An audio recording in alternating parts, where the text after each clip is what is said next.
संतोष देशमुख यांच्या मारेकऱ्याला फाशीची शिक्षा झाली पाहिजे किंवा जे आरोपी आज अद्यापही फरार आहेत त्यांना कुठेतरी अटक करून संतोष देशमुख यांना न्याय मिळावा यासाठी आज क्रांती मोर्चातर्फे इथं बैठक आयोजित केली होती। या बैठकीमध्ये सकल मराठा समाज सगळं एकत्रित झाले होते आणि या ठिकाणी बैठक पार पडलेली। या बैठकीमध्ये नेमकं काय निर्णय घेण्यात आले हे आपण आज मराठा बांधवांसोबत चर्चा करून जाणून घेणार।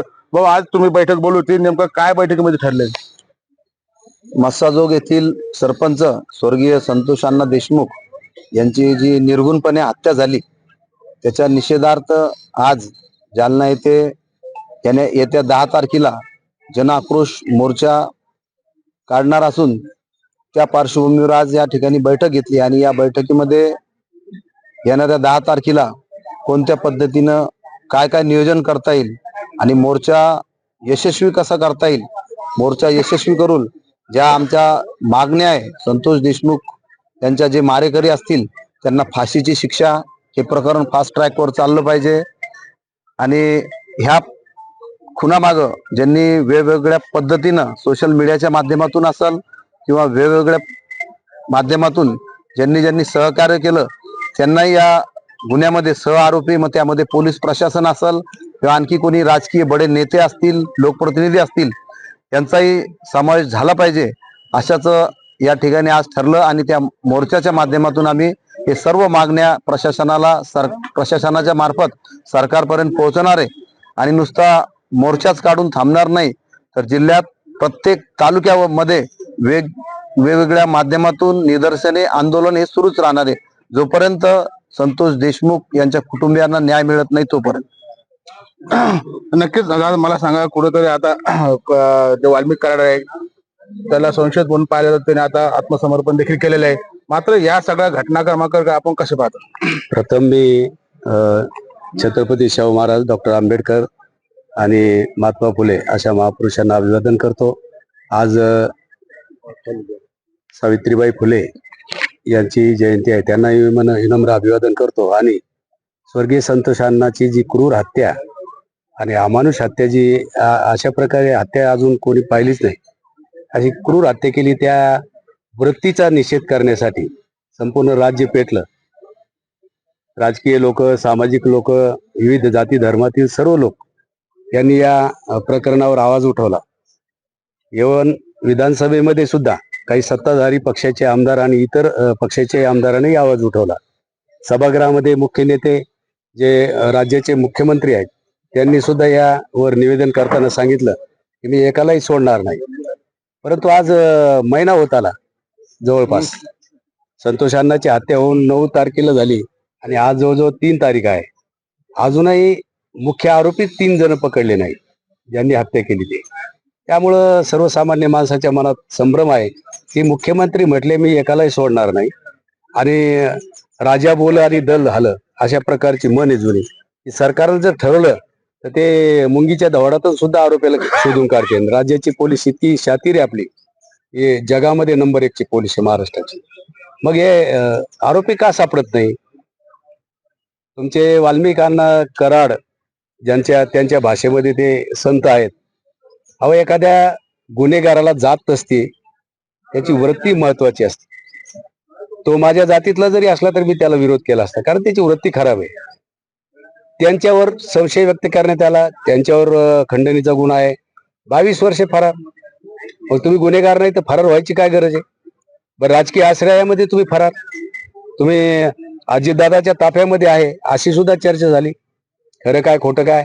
परंतु जी गाडी तुम्हाला घेऊन आली CID ऑफिसला पुण्याला, तीच गाडी तुम्हाला संतोष अण्णाला अजितदादा भेटायला आले तेव्हा त्या ताफ्यात तुम्ही होतात, असंही तुमच्यावर धनंजय देशमुख जे आहेत सरपंचाचे बंधू यांनी संशय व्यक्त केलेला आहे। मग तुम्ही आरोपी नाही तर फरार का होता? आणि स्वतः मुख्यमंत्री म्हटले की आम्ही एकालाही सोडणार नाही।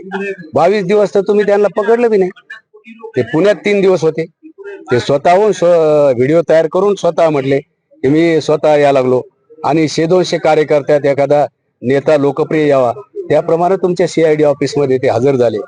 तेव्हा तुम्ही त्यांचा पाहुणचार इतका भयंकर चालवलेला आहे की आज पोलीस स्टेशनला नवे पलंग खरेदी करण्यात आले, अनेक गोष्टी आहेत।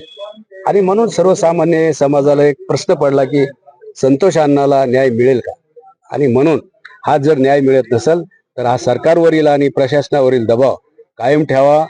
पोलीसमध्ये सुद्धा काही लोक खूप चांगले आहेत आणि काही लोक गुंडाचे सोबती आहेत. यांच्यावर बी यांना सह आरोपी करावं. त्या प्रशांत महाजन जे आहेत त्यांना सह आरोपी करावं. आणि धनंजय देशमुख ज्या मागण्या मांडतायत त्याचा पूर्ण विचार करून सरकारनं गांभीर्याने घ्यावं. यामध्ये कुठलंही राजकारण आणू नये. तुमचं राजकारण तुम्हाला लखलाभ. आमचा एक व्यक्ती जो सरपंच 3 टर्म लोकप्रिय सरपंच आज राज्यामध्ये 1 लाख खेड्याच्या महाराष्ट्रामध्ये लाखो सरपंच आहेत. मी या आपल्या माध्यमातून त्या राज्यातील सरपंचाला आवाहन करतो, अरे मित्रांनो झोपू नका. तुम्ही एक सरपंच जरी एखाद्या मोर्चात आले तर लाख होतात. बाकी आमच्यासारखे सर्वसामान्य माणसं आल्यावर तर मग मोजताच येणार नाही. परंतु हा लोकशाहीनं डॉक्टर आंबेडकरांनी आपल्याला अधिकार दिलेला आहे की न्याय मिळाला पाहिजे, कायद्याने मिळाला पाहिजे.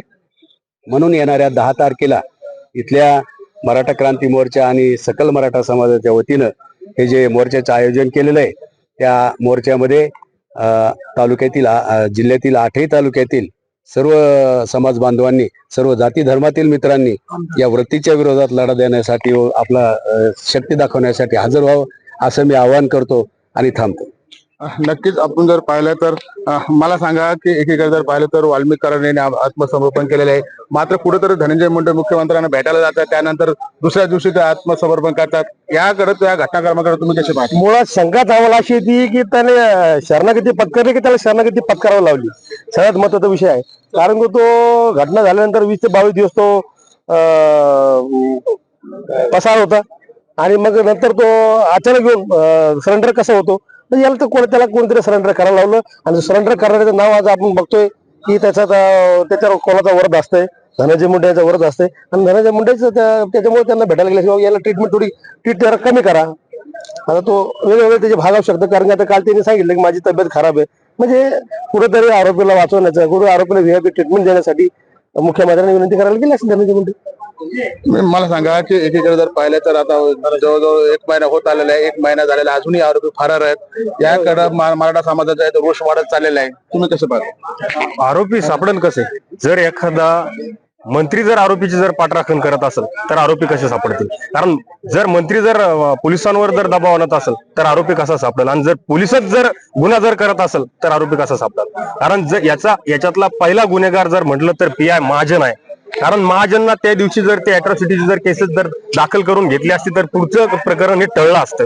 कारण हे तरी दुसरी गोष्ट की ज्या दिवशी संतोष देशमुखांना मारलं, महाजनांना हे माहित होतं PI महाजनला की संतोष देशमुखांना ह्या शेतामध्ये मारणं चाललं. पण ज्या वेळेस हे जी मस्साजोगची जी जनता आहे जी याच्या पोलीस स्टेशनला गेली, PI सोबत घेतलं तर PI रस्ता दुसरा दाखवला, दिशाभूल केली. म्हणजे याच्यामध्ये मुख्य आरोपी हा PI पण आहे. यालाही त्याच्यामध्ये गुन्हा, याच्यावरही तो गुन्हा दाखल झाला पाहिजे. नक्कीच माझ्यावर देखील गुन्हा दाखल झाला पाहिजे. पण मला सांगा की एकीकडे त्यांचे जे बंधू आहेत संतोष देशमुख, धनंजय देशमुख यांच्यात कुठेतरी आता त्या बीड जिल्ह्यामध्ये जे अन्याय अत्याचार चाललेला आहे किंवा जे काही प्रकरण चालू आहे त्यांच्या जीवाला काही धोका आहे असं वाटतं? त्यांच्या जीवाला धोका असण्याची देखील शक्यता आहे. त्याच्यासाठी पोलीस संरक्षण त्यांना मला वाटतं आहे. पण ही जी संतोष अण्णाची घटना घडली यामुळे पूर्ण महाराष्ट्र हळहळला आणि त्याच्या निषेधार्थ जी 10 तारखेला जालन्यामध्ये मोर्चा होतोय तो कोणी एका जातीचा किंवा धर्माचा, पक्षाचा नसून सर्व जाती धर्म या ठिकाणी सामील होणार आहेत. आणि ज्यांना कोणाला वाटतं की अशा प्रकारची आपल्या आजूबाजूच्या आपल्या परिसरामध्ये अशा प्रकारची गुन्हेगारी, दडपशाही आणि हुकुमशाही संपली पाहिजे तर त्या सर्व जाती धर्मातील सर्व लोकांनी या मोर्चामध्ये सहभागी झालं पाहिजे असंच फक्त मी या निमित्तानं आव्हान करतो. काय सांगाल बाबा तुम्ही? हे जे घटनाक्रम झालो आहे बीड जिल्ह्यामध्ये जे काही वातावरण चालू आहे त्याकडे तुम्ही कसं पाहता? त्याच्याकडं मी तर माझ्या अनुभवाप्रमाणे असं पाहतो की ते असं चालू आहे सध्या, तू मारल्यासारखं कर, मी रडल्यासारखं करेन, त्याच्याशिवाय दुसरं काही चालू नाही.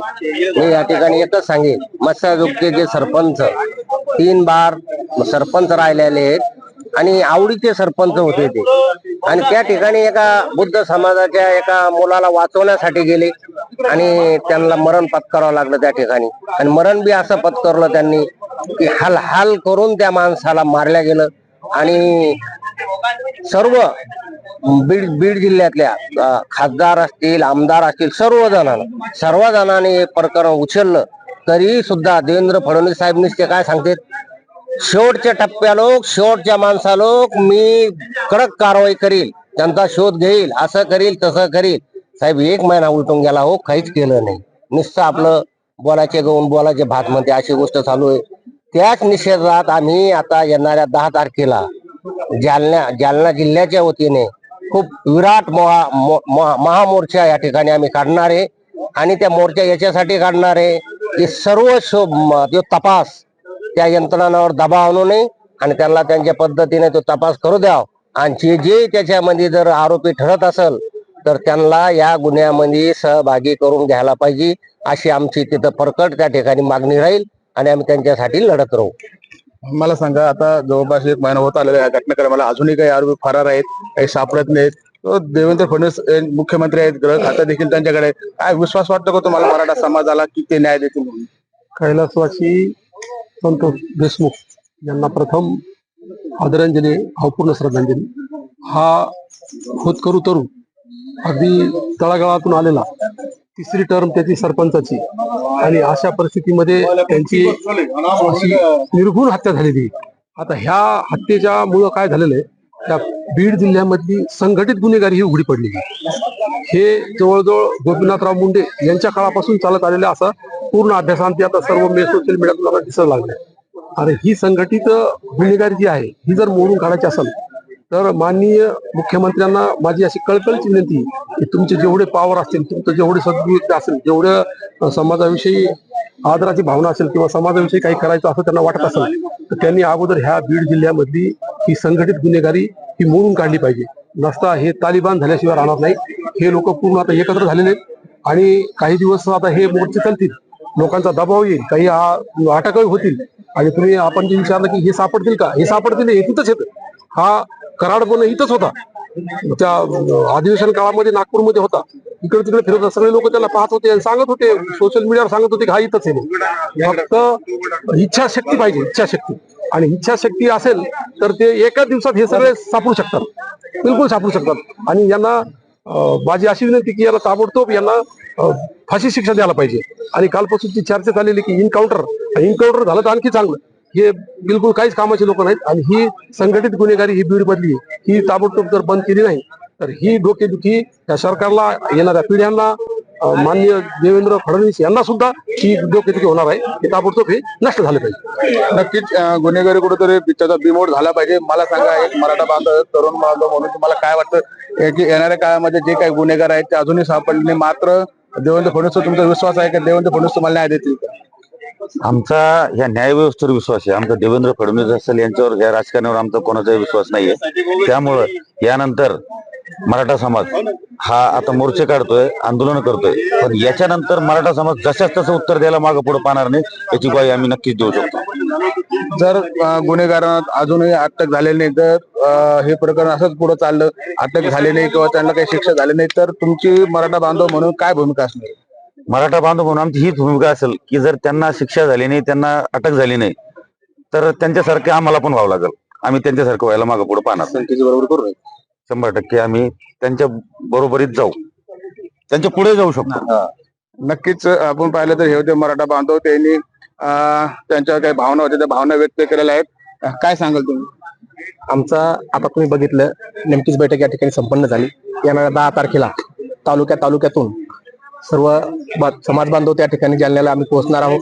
व जो आका आहे, आकाचा आका कोण याचा आजपर्यंत ठेपा त्या ठिकाणी लागला नाही. व तो वाल्मिक कराड नावाचा जो व्यक्ती आहे तो डायरेक्ट स्वतःच्या गाडीतून स्प्लेंडर येऊन त्या ठिकाणी होतो, हे बी सरकारनं त्या ठिकाणी नोंद केली पाहिजे. का असं होतंय, या सरकारमध्ये कोण त्याला पाठीशी घालतोय व कोणाचा हात त्याच्या डोक्यावरती आहे हे सरकारने ठामपणे काढलं पाहिजे. मला तरी वाटतं कोणीतरी मंत्री त्याच्या पाठीशी असावा म्हणून तो असा त्या गाडीने येतो. व तो गोवा गेला, उज्जैन गेला, त्या ठिकाणी त्याला पोलिसांनी थांबवलं का नाही, पोलिसांनी त्याला अडवलं का नाही, व त्याच्या गाडीचा नंबर त्यांना सगळं, अजित पवार यांच्या ताफ्यातमध्ये ती गाडी होती म्हणते, बाबा यांना हा कळालं का नाही पोलिसांना की ह्या ताफ्यातली गाडी, ही गाडी घेऊन तो फिरतोय. माझं एकच म्हणणं आहे, जो बी कोणी आरोपी असेल त्याला फाशी झाली पाहिजे. व सरपंच यांना लवकरात लवकर न्याय त्या ठिकाणी मिळाला पाहिजे. अन्यथा जोपर्यंत न्याय त्या ठिकाणी देत नाही तोपर्यंत आम्ही त्या आंदोलन त्या ठिकाणी थांबून देणार नाही. तुम्ही येणाऱ्या 10 तारखेचं आंदोलन बघितणार आहे. जालना नाही तर पूर्ण जालना जिल्हा आम्ही हरदून टाकणार आहे. त्या ठिकाणी कलेक्टर ऑफिसवर मोर्चा त्या ठिकाणी आम्ही नेणार आहोत. परंतु तरी बी जर सरकार कोणतंही पाऊल त्या ठिकाणी ठोस उचलणार नाही तर आम्ही जशाचा तशाला उत्तर त्या ठिकाणी दिलंय. जो कोणी आका असेल त्या आकाचा आका कोणी असेल त्याला बी सोडणार नाही व सरकारने लवकरात लवकर आमची नोंद त्या ठिकाणी घ्यावी. अन्यथा आमचा आक्रोश मोर्चा असतील महाराष्ट्रभर आम्ही कोणताही मोर्चा काढा त्या ठिकाणी सोडणार नाही. परंतु आमची सरकारला एकच विनंती आहे, जो कोणी आरोपी असेल त्याला त्वरित सजा द्यावी व एवढीच आमची या ठिकाणी मागणी करतो व थांबतो. नक्कीच हे होते सकल मराठा बांधव. त्यांनी आपल्या भावना व्यक्त केलेल्या आहे की येणाऱ्या 10 तारखेला जे आहे तर जालन्यामध्ये आक्रोश मोर्चा निघणार आहे. या मोर्चाद्वारे आपल्या ज्या भावना आहेत त्या भावना व्यक्त करणार आहेत. मात्र जे काही मारेकरी आहेत त्या मारेकऱ्याला देखील शिक्षा झाली पाहिजे अशी देखील त्याची त्यांनी भावना व्यक्त केली. जर मारेकऱ्याला लवकरात लवकर जर शिक्षा झाली नाही तर इथून पुढचं जे आंदोलन आहे आणखी तीव्र स्वरूपात राहतील अशी भावना देखील मराठा बांधवांनी व्यक्त केली. संजय, महाराष्ट्र टाइम्स, जालना.